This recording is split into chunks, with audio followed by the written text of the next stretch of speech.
Happy life channel کے معزز سامعین و ناظرین، السلام علیکم ورحمۃ اللہ وبرکاتہ۔ یہ چینل تمام انسانوں کی خیر اور بھلائی کے لیے، خیر خواہی کے لیے بنایا گیا ہے۔ آج ہم جس ٹاپک اور موضوع پر بات اور گفتگو کریں گے وہ ہے استخارہ۔ استخارہ کیا ہے؟ استخارہ کیوں کیا جاتا ہے؟ استخارہ کتنے دن کیا جاتا ہے؟ استخارے کا مسنون طریقہ کیا ہے؟ کیا استخارہ دوسرے سے کروانا جائز ہے؟ کیا استخارے میں خواب یا بزرگ کا آنا ضروری ہے؟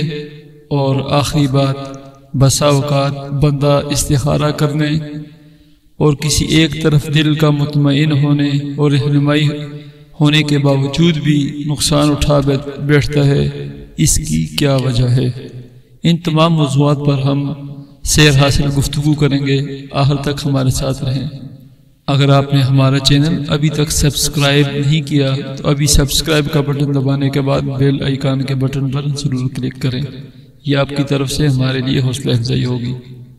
استخارہ کا مطلب ہے کسی معاملے میں خیر اور بھلائی طلب کرنا، یعنی روزمرہ کی زندگی میں پیش آنے والے اپنے ہر جائز کام میں اللہ تعالی کی طرف رجوع کرنا اور اللہ سے اس کام میں خیر بھلائی اور رہنمائی طلب کرنا ہے۔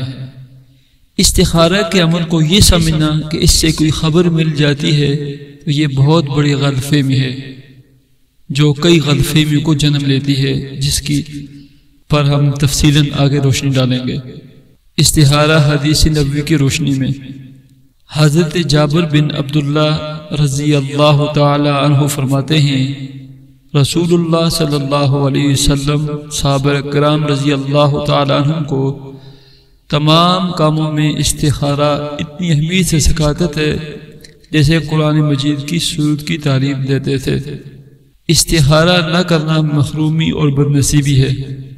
ایک حدیث میں جناب رسول اللہ صلی اللہ علیہ وسلم کا پاک ارشاد ہے، یعنی اللہ تعالیٰ سے استخارہ کا چھوڑ دینا اور نہ کرنا انسان کے لیے بدبختی اور بدنصیبی میں شمار ہوتا ہے۔ اسی طرح ایک اور روایت میں ہے، انسان کی سعادت اور نیک بختی یہ ہے کہ اپنے کاموں میں استخارہ کرے، اور بدنصیبی یہ ہے کہ استخارہ کو چھوڑ بیٹھے، اور انسان کی خوش نصیبی اس میں ہے کہ اس کے بارے میں کیے گئے اللہ کے ہر فیصلے پر راضی رہے، اور بدبختی یہ ہے کہ وہ اللہ کے فیصلے پر ناراضگی کا اظہار کرے۔ استخارہ کرنے والا ناکام نہیں ہوگا۔ حضور اقدس صلی اللہ علیہ وسلم کا ارشاد ہے، یعنی آدمی اپنے معاملات میں استخارہ کرتا ہو وہ کبھی ناکام نہیں ہوگا، اور جو شخص اپنے کاموں میں مشورہ کرتا ہو اس کو کبھی شرمندگی یا پچھتاوے کا سامنا نہیں کرنا پڑتا۔ استخارے کا مقصد کیا ہے؟ واضح رہے، استخارہ مسنونہ کا مقصد یہ ہے کہ بندے کے ذمہ جو کام تھا وہ اس نے کر لیا، اور اپنے آپ کو حق تعالیٰ کے علم محیط اور قدرت کاملہ کے حوالے کر دیا۔ گویا استخارہ کرنے سے بندہ اپنی ذمہ داری سے سبکدوش ہو گیا۔ ظاہر ہے کہ اگر کوئی انسان کسی تجربہ کار عاقل اور شریف شخص سے مشورہ کرنے جاتا ہے تو وہ شخص صحیح مشورہ ہی دیتا ہے اور اپنے مقدور کے مطابق اس کی اعانت اور مدد کرتا ہے۔ گویا استخارہ کیا ہے، حق تعالیٰ سے مشورہ لینا ہے، اپنی درخواست استخارہ کی شکل میں پیش کر دی۔ حق تعالیٰ سے بڑھ کر کون رحیم و کریم ہے؟ اس کا کرم بے نظیر ہے، علم کامل ہے اور قدرت بے عدیل ہے۔ اب جو صورت انسان کے حق میں مفید ہوگی حق تعالیٰ اس کی توفیق دے گا، اس کی رہنمائی فرمائے گا۔ پھر نہ سوچنے کی ضرورت، نہ خواب میں نظر آنے کی حاجت، جو اس کے حق میں خیر ہوگا وہی ہوگا، چاہے اس کے علم میں اس کی بھلائی آئے یا نہ آئے، اطمینان و سکون فی الحال حاصل ہو یا نہ ہو۔ یہ ہے استخارہ مسنونہ کا مطلوب اور مقصود۔ استخارہ کا مسنون اور صحیح طریقہ۔ سنت کے مطابق استخارہ کا سیدھا سادہ اور آسان طریقہ یہ ہے، دن رات میں کسی بھی وقت بشرطے کہ مکروہ وقت نہ ہو 2 رکعت نفل استخارہ کی نیت سے پڑھیں۔ نیت یہ کریں کہ میرے سامنے یہ معاملہ یہ مسئلہ ہے، اس میں جو راستہ میرے حق میں بہتر ہو اللہ تعالیٰ اس کا فیصلہ فرما دیں۔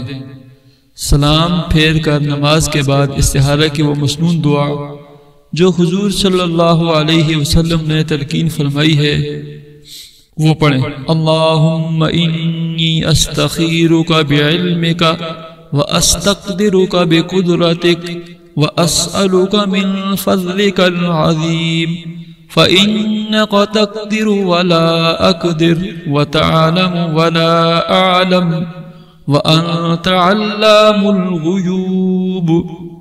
آخر تک یہ دعا پڑھیں۔ استخارہ کتنی بار کیا جائے؟ حضرت انس رضی اللہ تعالیٰ عنہ فرماتے ہیں حضرت محمد صلی اللہ علیہ وسلم نے مجھ سے فرمایا کہ انس، جب تم کسی کام کا ارادہ کرو تو اس کے بارے میں اللہ تعالیٰ سے 7 مرتبہ استخارہ کرو، پھر اس کے بعد اس کا نتیجہ دیکھو۔ تمہارے دل میں جو کچھ ڈالا جائے، یعنی استخارے کے نتیجے میں بارگاہ حق کی جانب سے جو چیز القاء کی جائے اس کو اختیار کرو، تمہارے لیے وہی بہتر ہے۔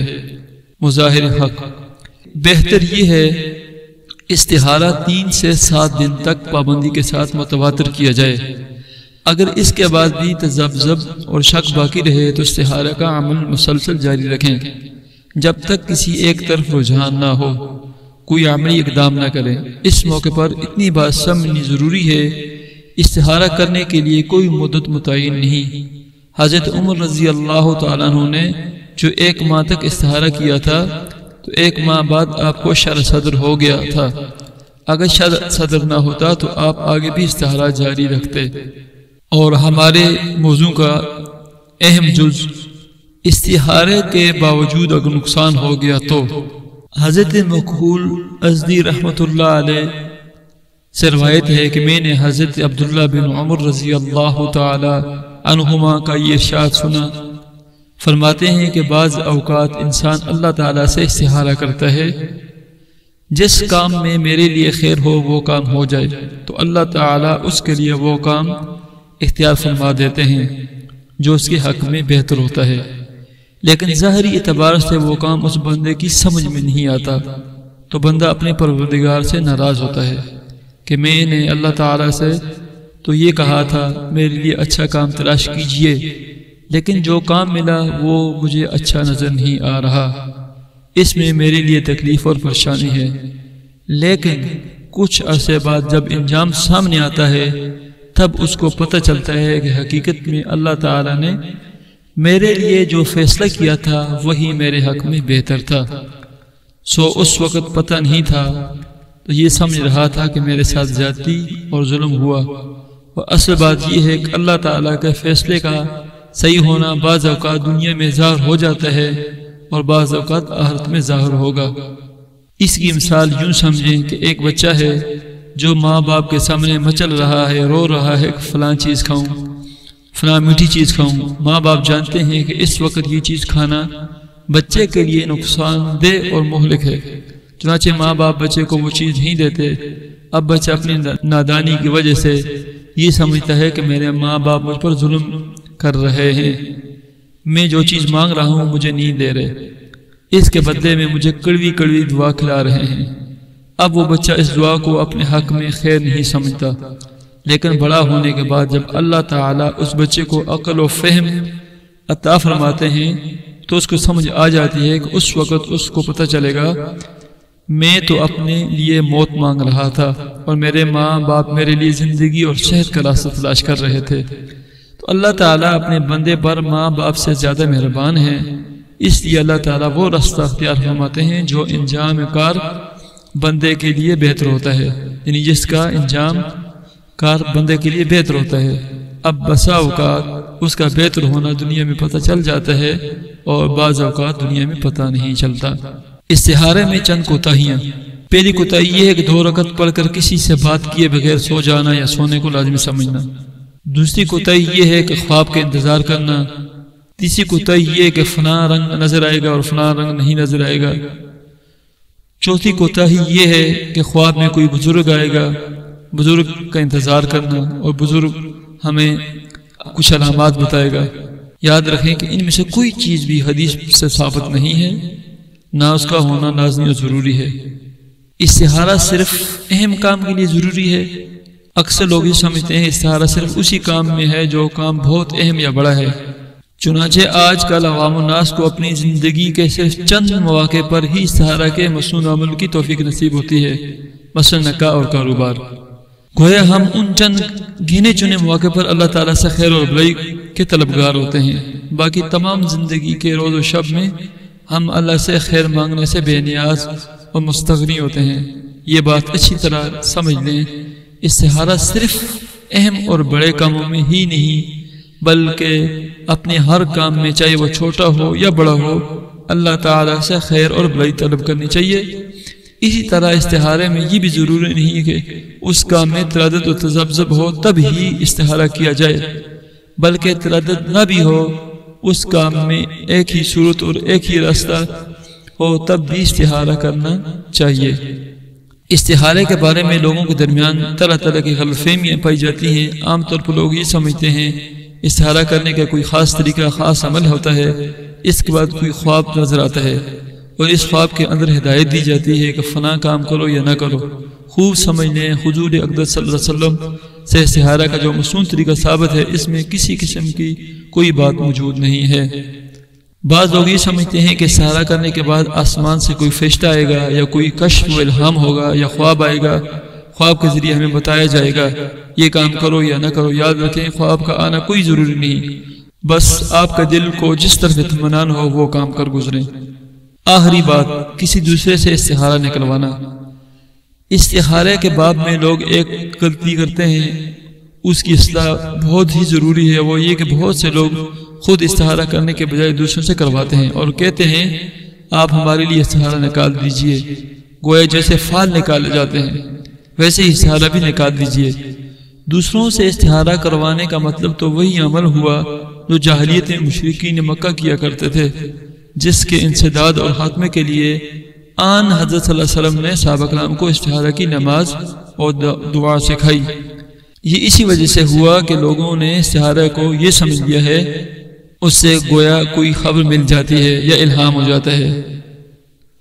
جس طرح جاہلیت میں تیروں پر لکھ کر یہ معلوم کیا جاتا تھا، اس طرح آج کل لوگ تسبیح کے دانوں میں اس قسم کے استخارے کرتے ہیں اور کرواتے ہیں۔ رسول اللہ صلی اللہ علیہ وسلم کی طرف سے ہدایت یہ ہے جس کا کام ہو وہ خود استخارہ کرے، دوسروں سے کروانے کا کوئی ثبوت نہیں۔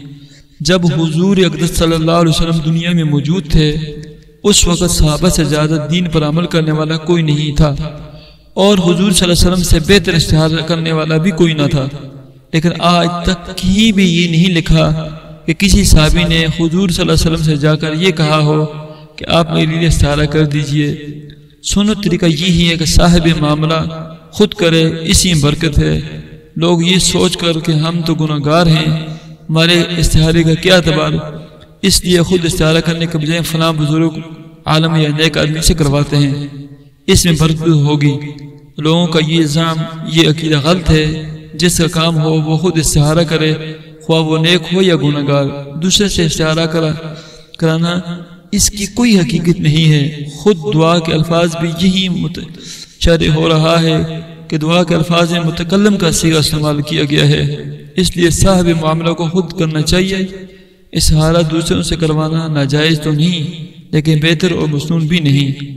سلامتی کا طریقہ وہی ہے جو نبی اکرم صلی اللہ علیہ وسلم کا طریقہ ہے کہ وہ خود استخارہ کرے۔